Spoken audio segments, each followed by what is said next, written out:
창세기 39장 1절에서 6절 말씀, 저와 여러분이 한 절씩 교독하겠습니다. 요셉이 이끌려 애굽에 내려가매 바로의 신하 친위 대장 애굽 사람 보디발이 그를 그리로 데려간 이스마엘 사람의 손에서 요셉을 산이라. 여호와께서 요셉과 함께 하심으로 그가 형통한 자가 되어 그의 주인 애굽 사람의 집에 있으니 그의 주인이 여호와께서 그와 함께 하심을 보며 또 여호와께서 그의 범사에 형통하게 하심을 보았더라. 요셉이 그의 주인에게 은혜를 입어 섬기매 그가 요셉을 가정 총무로 삼고 자기의 소유를 다 그의 손에 위탁하니 그가 요셉에게 자기의 집과 그의 모든 소유물을 주관하게 한 때부터 여호와께서 요셉을 위하여 그 애굽 사람의 집에 복을 내리심으로 여호와의 복이 그의 집과 밭에 있는 모든 소유에 미친지라. 주인이 그의 소유를 다 요셉의 손에 위탁하고 자기가 먹는 음식 외에는 간섭하지 아니하였더라. 요셉은 용모가 빼어나고 아름다웠더라. 아멘. 사람들은 흔히 형통함이라 하면 성공이라는 단어와 연결지어 생각하는 경우가 참 많이 있습니다. 인생이 무탈하고 하는 일이 다 잘 되어서 결국 사회적으로 지위가 높아지고 물질적으로도 풍성하게 되는 것을 형통함이라고 생각을 하죠. 그런데 성경이 말하는 형통함은 좀 다릅니다. 오늘 본문에서 요셉은 애굽에 팔려온 노예의 상태입니다. 그런데 2절을 보시면 여호와께서 요셉과 함께 계셔서 요셉이 형통한 자가 되었다라고 기록하고 있습니다. 또한 3절에도 보시면 요셉의 주인 보디발이 하나님이 그와 함께 계셔서 그의 범사에 형통하게 하심을 보았다라고 말하고 있죠. 또 본문은 아니지만 23절도 보시면 여호와께서 그를 범사에 형통하게 하셨다라고 반복해서 계속적으로 요셉이 형통함의 복을 받은 사람이라는 것을 강조하고 있습니다. 그런데 여러분, 사실상 요셉은 어떤 사람이었습니까? 그때 어떤 지위에 있던 사람이었습니까? 노예였습니다. 또한 보디발의 아내의 유혹을 받는 바람에 억울하게 감옥살이를 하게 되는 처지에 있었습니다. 요셉이 형통한 사람이라면 상황이 점점 더 좋아져야 하는 것 아니겠습니까? 그런데 형통하고 하나님께서 함께 계시다 보니까 점점 더 그 상황이 악화되고 있는 것을 보게 됩니다. 노예살이를 하다가 이제는 감옥살이를 하게 되었으니 사실 최악의 상황이 된 것입니다.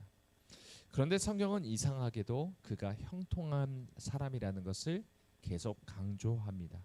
분명 세상이 말하는 형통함과는 거리가 있습니다. 그럼 하나님이 말씀하시는 하나님의 형통함은 무엇일까요? 우리가 잘 아는 시편 1편의 3절에서는 형통함의 복이 무엇인지를 분명히 말하죠. 그는 시냇가에 심은 나무가 철을 따라 열매를 맺으며 그 잎사귀가 마르지 아니함 같으니 그가 하는 모든 일이 다 형통하리로다 말하고 있습니다. 여러분, 무엇이 형통함입니까? 나무가 시냇가에 심겨진 것, 그래서 그 자양분을 빨아 올리고 열매를 맺는 것이 형통함이라 말하고 있습니다. 하나님 안에 거하고 하나님과 함께 동행하고 성령의 열매를 맺는 것이 바로 형통한 것이다 라고 말하고 있는 것이죠. 여러분은 요셉이 받은 이 형통함의 복을 받아 누리시길 원하십니까? 겉으로 볼 때는 점점 상황이 악화되는 것 같고 결국 최악의 상황에 놓이게 된다 해도 하나님의 나와 함께 계시는 그것으로 여러분 만족할 수 있으십니까? 수많은 그리스도인들이 영적인 것에 무관심합니다. 목사부터 권사, 집사, 성도에 이르기까지 수많은 사람들이 눈에 보이는 복을 받고 싶어 하고 그것을 누리려 합니다. 세상 사람들과 그리스도인의 생각이 다를 것이 없습니다. 당장 내 삶이 편안하고 인생이 무탈하면 그것으로 만족해버리는 모습들이 참 많이 보입니다. 그리고 일이 잘 안 되고 건강이 악화되거나 자녀들의 앞길이 잘 안 풀리면 근심 걱정부터 하면서 금식 기도하고 괴로워하고 하나님 제가 뭐 잘못했습니까? 라는 식의 기복신앙이 여전히 우리의 삶 가운데 많이 있다라는 것이죠. 하지만 하나님이 이끄시는 참된 신자의 삶은 이렇게 간단 명료하게 무엇이 복이다, 무엇이 저주다라고 그렇게 구분되어지지 않을 때가 더 많습니다.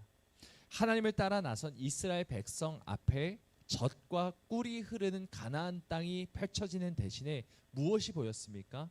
끝없는 광야가 나타났습니다. 요셉의 삶도 점점 더 고통스럽고 고난 가운데 처하게 되었습니다. 하나님이 우리의 인생을 내가 기대하는 것과 전혀 다른 길로 인도하실 때가 참 많이 있다라는 것이죠. 하지만 여러분, 진짜 형통함의 복은 세상이 말하는 여러 가지 물질적인 복을 받는 것이 아니라 하나님과 함께 동행하는 삶 그 자체라는 것을 우리가 믿으며 나가길 소망합니다. 비록 무화과에 나무가 없을지라도, 감람나무의 열매가 그칠지라도, 외양간에 소가 없고 또한 우리의 이 양들이 없을지라도, 좋다고 말할 만한 상황이 눈에 보이는 어떤 복이 없을지라도 난 여호와로 말미암아 즐거하고 구원의 하나님으로 인해서 기뻐하겠습니다. 이것이 우리의 입술의 고백이 되길 간절히 소망합니다.